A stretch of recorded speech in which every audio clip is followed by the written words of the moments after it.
Welcome to our TA Leader Series. Today we have Jason Crowell with us, one of the people that I have long admired in the industry, and we're going to get his thoughts on video and how it can make a difference in the business. So let me start by, Jason, just ask you to introduce yourself. Sure. I'm Jason Crowell. I'm the Director of Recruiting for Custom Commodities Transport Trucking Company. I've been a recruiter for decades, 3 decades now. I was a recruiter before they had computers on your desks. I was an early adopter of the internet recruiting back 98-ish, and then social recruiting 2006. I looked back and saw that's when I joined LinkedIn 2006, and then I started my venture in video 2009, and have been using video for recruitment marketing and employer branding since 2009. I think it's the most powerful tool. I think it's the most powerful tool that I use. In 2009, that's really early adoption. Why video? Why are you such an sort of almost evangelist for video? Well, I think most of us are using our phones, and so we're looking, and oftentimes it ends up being scrolling. And if you're scrolling and you get a paragraph of text, it's not going to slow down the scroll at all, really. If you get a beautiful image, you might slow down a little bit and look at the image. If it's a complex image or interesting image, you might need to look at it a little longer. But video, your brain automatically tells you there's more to this. The picture's changing. It's not static, and there's also some audio that might go with it that's completing the story. So you slow the scroll basically for video, and it gives the marketer opportunity that, of course, those other the just verbiage and just pictures can't do. The video is rich with little details that it can provide to the user, and it allows users just to opt in then for more information. It's engaging in a level that text isn't. Even well-written text, not that we see a lot of that in recruiting, but even well-written text, you're learning on so many levels when you see video. Yes. But for use in recruiting, how do you know it works? What kind of metrics do you look at, or what kind of feedback do you get? Why do you keep doing it? Well, I know it works because in the last couple of jobs, I don't job hop, but I've had 2 primary jobs in the last 10 years. And in both of those, when we implemented a strong video strategy, we went from a candidate scarcity model to a candidate, a candidate surplus model. I think Lou Adler said that that's what you want to be in. And so video has attracted more for top of funnel. And then as we refine the messaging so that people that shouldn't opt in don't opt in, that's when the funnel is still robust, it's still strong, but it's also screening folks out who this might not be right for. So I saw it in the beginning, and I know how to just load the funnel, but I learned that loading the funnel is not the optimal way to recruit it. So we're able to, through video, tell the hard part of the job, or tell the parts that might repel, a certain class of candidate. And so we're able to fill the funnel with the correct folks because we've sort of screened them through the opt-in process in video.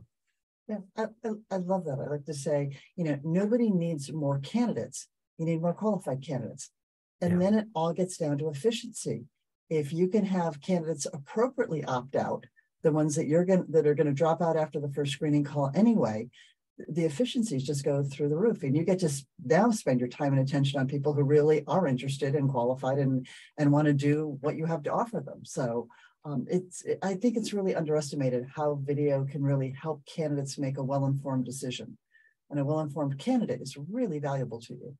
Oh, I'm glad you said that, because we put out more video than the one candidate's going to watch. That we have little breadcrumbs all around the interwebs. And if you're going to look for our company or Google our company, you'll find little videos in different formats in different places with a lot of extra information that aren't just on the job ad and aren't just with the recruiter when you talk to the recruiter. They give all the little details and goodies, including stuff about values and culture that are kind of just infused into those breadcrumbs that they're picking up around the internet. And you're right, a well-informed candidate comes and he's opting in. He wants this or she wants this. And so it's a good way to screen. And that is the key, is more efficiency for our recruiters. So they're spending time on the right stuff. And you have spent the last 10 years at least in the transportation industry with truck drivers. And probably the general perception is that truck drivers are not technically sophisticated. It's not like developers. And yet you're using what's considered a really sophisticated medium with video. So it'd be surprising to a lot of people when we talk to people and say, oh yeah, they're using it in truck driving. Why do you think it's worked so well when you've got candidates who aren't necessarily technically sophisticated, but video is working really well for them? Your premise is off. These guys are away from home in a truck by themselves for weeks at a time. They're good at the phone. They're good like a teenage girl at the phone. They're good at video. They're good at socials. They're really, that's their lifeline to their families and friends and whatever, just being lonely on the road. You got this device now that has all the information in the world, but it also has the connections. And so truck drivers are very good at phones. It's not that technical. And my guys can take video. They teach me things. We do video meetings, so we get to see each other face to face from 50 states and Canada. We're all calling in and we're talking, and whatever problem we're having, we're talking about the problem. So video is really important to us to stay connected, but then also it's easy for my truck drivers to shoot something that I need. I can say kind of generally, I'm looking for this because we have to fill this void. And they are creative enough. They have time for sure. You know, we have a certain amount of time we could drive, and the rest of the time you're sitting around either in a truck stop or, you know, someplace along the way. They have time. And so they are interested in helping. And it has been actually contagious when the employee sees himself and his family and the customer sees him there, and it gets, hey, how did he get to do that? Can I do that? Can I send you a video? I'm going up to Wyoming next week and I know this beautiful mountain scene or whatever. You know, it's contagious because people like to talk about themselves, tell their own story, and that really helps on both the retention end of things, which is what I really try to work on, is connecting with the people who already work here. But through that, they're the most credible resource for outsiders who are looking at the company. They're thinking about the company. We used to call it street cred, but now it's highway. So it's like road cred. They have credibility and they're believable. And so a driver wants to talk to a driver. They don't want to talk to the office guy. Yeah, I love it. You touched on so many points, and thanks for calling out the misperception about truck drivers. I think I set you up a little bit about that. But yeah, but the biggest thing is video is not bleeding edge technology. We all have high def cameras in our pockets, and we have for decades. You know, I like to say even your parents know how to use video, the ultimate test. But getting back to the credibility of somebody in the role, we see so much overproduced video that people think looks sophisticated and so forth. And I worry that it loses the credibility and the authenticity for your drivers. They want to see somebody else that's actually doing it, right? So it almost hurts you to be too slick in a video, right? How do you address that? How do you keep it real and how do you keep it authentic? Yeah, I think you just hit the right word. Authenticity is the entire enchilada. 10 or 15 years ago, all the big companies were making the overproduced video, and it's usually an executive, the CEO or the VP of sales. They're talking about the company history and this in 1942 and blah, blah, blah, blah.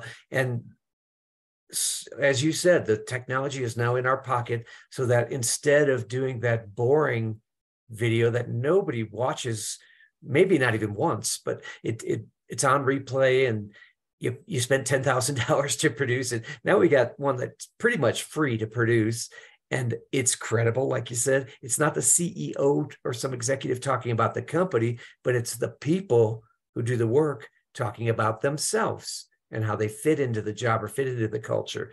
We found that, talking much less about company and much more about people is what attracts, because the guy that's looking for a job, he's a person. He wants to learn from people. He wants to associate with people. He doesn't care about the 1940, we acquired this other business and that kind of stuff. That's secondary to what does the person look like next to me? What are we wearing? Where do we go for lunch?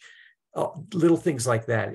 That can be told through video succinctly, and whatever message you need for the day, you can get from anybody because the phone's right in the pocket. So it's really authenticity. That's the word I was looking for. Yeah. And we found, and we've got data to back this up, that video really helps with diversity, because people want to know the folks around them are going to respect them. They're people they can relate to.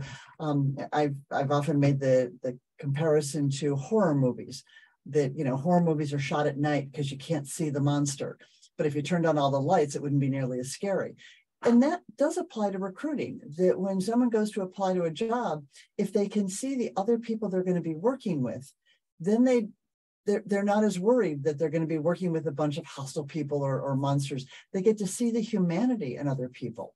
And you've got really good diversity within your organizations, right? Do you find that the video is helping with that as well?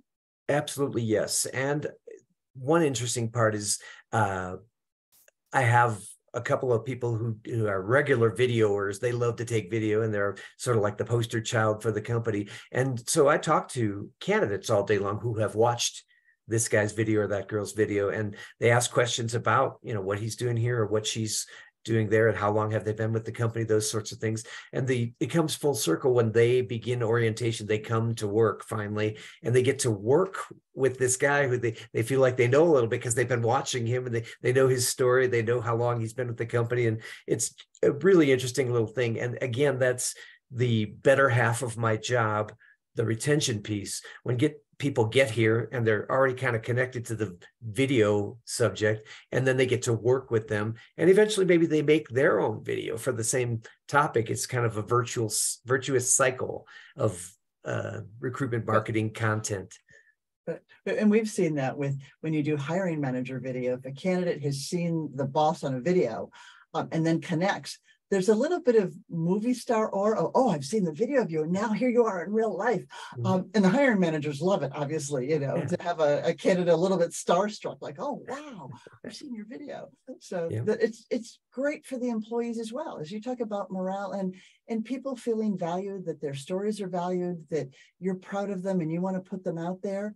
It's a recruiting and attraction tool, but when you do it well, it helps all the way through the process. So that's great. Yeah, we take it even a step further than them talking about the job or talking about the coffee breaks or whatever at work. When we allow a employee to talk about just his life or her life, and I'm divorced and I've got to be home for this, or I'm the pastor at a church, so I got to go to this, and they talk more about themselves, not the benefits and not the stuff at work. It's about the person that's doing the work.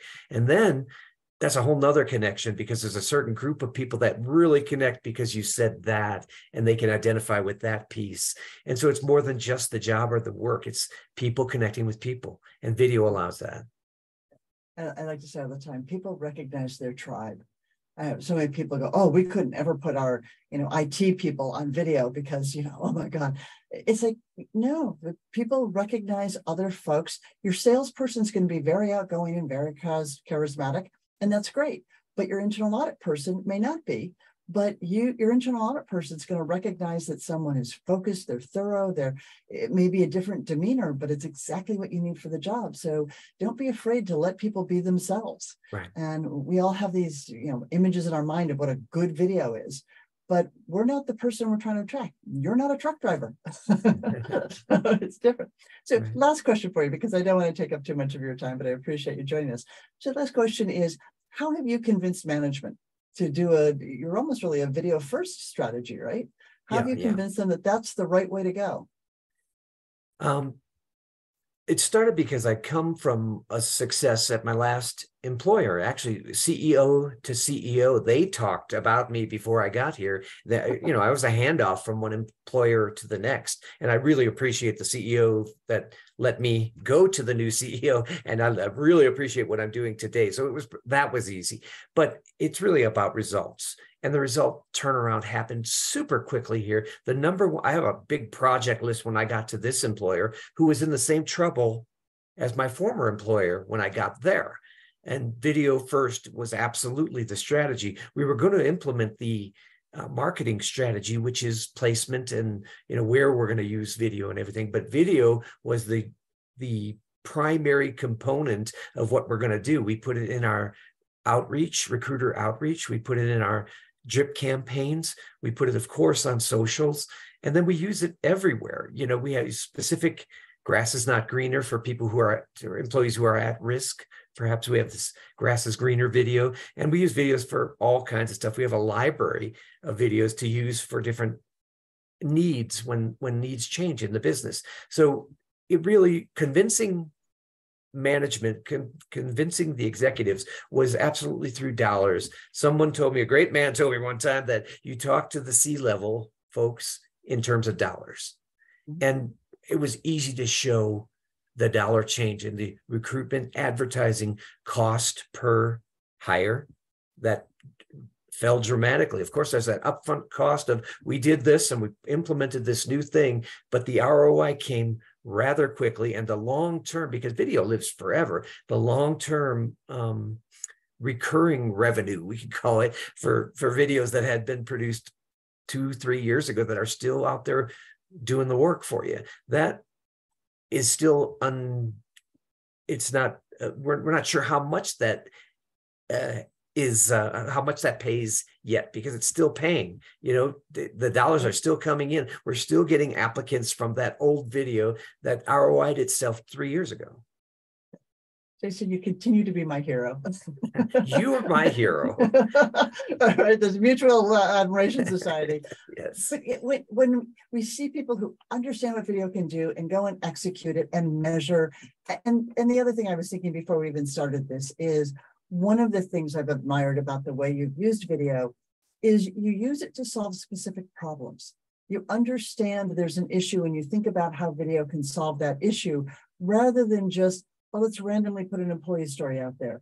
You know, those can be interesting, but there's more purposefulness behind what you're doing. People talk about whether it's the isolation of the job or those kinds of things to help opt in and opt out. And that's really when you get really good at it. It's not anybody can film a video, but the folks that are really, really good at it, they understand they're running a business. Their goal is to help attract and retain employees. And video can do that, but it needs to be thoughtful and purposeful. And I think your approach to it all the time, you're doing that. So wonderful. Let me say one thing. I don't know if you're like me or not, but we've become our own IT guys now. I used to work for big companies where you had an IT guy that would come down and fix your little computer when you had something wrong. We don't have that anymore very much. Right. So you got to figure out, you got to search, how am I going to fix this thing? I got the directions from Microsoft, or I got YouTube, where the guy's going to walk me through how to, my washing machine, my computer, whatever. People want to learn through video. They want to use video. And my kids do the same thing. My grandkids do the same thing. They shop for toys through video. You know, they watch unboxing of toys through video. So video can communicate anything. And you're right, solving the specific business issues is, why not use it for that? Because it's the strongest tool you have. It's the strongest communication tool that you have. Why not use it for the biggest problems that you have? Yep, absolutely. Couldn't agree more. I'm not going to hold you because I know you've got a million things to do, but I appreciate it. Thank you for joining us for the TA Leader Series. And we're going to continue to watch what you do, because we know there's going to be great content coming out of you. So thank you. Thank you. My pleasure.